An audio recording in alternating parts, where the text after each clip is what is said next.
اللہ اکبر. جب امام شہید ہو گئے، امام سیوطی نے بھی لکھا ہے کہ آسمان سیاہ ہو گیا، بارش ہوئی، خون کی بارش ہوئی. اس دن جن لوگوں نے چہرے پہ گازا مل، جیسے آج کل لوگ خوبصورتی کے لیے کریم لگاتے ہیں کریم، ویسے اس زمانے میں لوگ چہرے پہ گازا لگاتے تھے خوبصورتی کے لیے.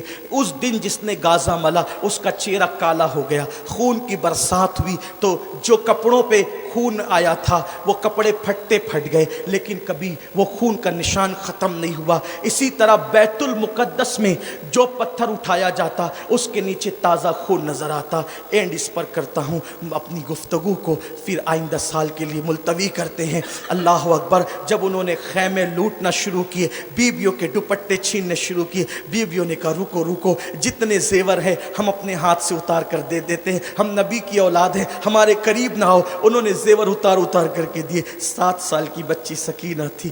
ظالموں نے کان کی بالیاں، وہ چاہتے تھے کہ جو جس کے ہاتھ میں وہ لوٹ لے. قیمتی زیور بیویوں کے پاس تھے، مالدار گھرانہ تھا، دولت مند. امام حسین کے پاس بہت دولت تھی، انشاءاللہ کبھی اس پر بھی ذکر ہوگا، گفتگو ہوگی. زیورات میں زیورات تھے بیویوں کے وجود پہ. تو وہ چاہتے تھے جلدی جلدی سب لے لے.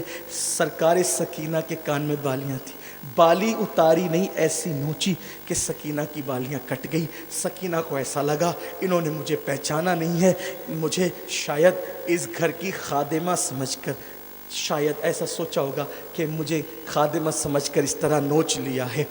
تو انہوں نے کہا کہ میں اپنا تعارف کرا دوں تاکہ یہ میرے ساتھ یہ سلوک نہ کرے. تو جو بالیاں کھینچا تھا خون کی پھواریں نکل رہی تھی، تو کہا کہ میں حسین کی بیٹی، نبی کی اولاد ہوں، میرے ساتھ ایسا نہ کرو. اتنا سن کر تو ان کو لرز جانا چاہیے تھا، لیکن اتنا سنا سکینہ کے چہرے پہ تماچے مارنے شروع کی. کہا کہ اب بھی تمہارا نسب کا غرور نہیں گیا،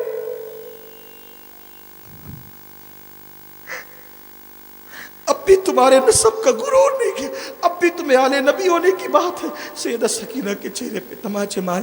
حضرت زینب سلام اللہ علیہ نے سیدہ سکینہ کو اپنی طرف سمیٹا. خیمے جل گئے، بیویوں کو باہر کر دیا گیا.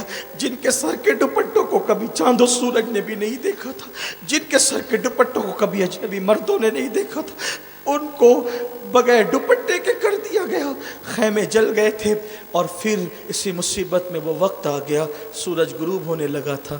بی بی زینب نے کہا اے نبی کے گھر کی عورتوں، نماز کا ٹائم نہ چلا جائے، عصر کا سورج غروب ہو رہا ہے. نانا کا فرمان ہے کہ جو عصر جان بوجھ کے چھوڑ دیتا ہے اس کے اعمال ضائع کر دیے جاتے ہیں. بہت رو چکی ہو، بہت رونا ہے، نماز عصر پڑھ لو. اگر عصر نہیں پڑھو گی تو مجھے ڈر لگتا ہے کہ کہیں قربانیاں جو تم نے کربلا میں دی ہیں وہ ضائع نہ ہو جائے. اس وقت بھی ان بیویوں نے عصر کی نماز ترک نہیں کی.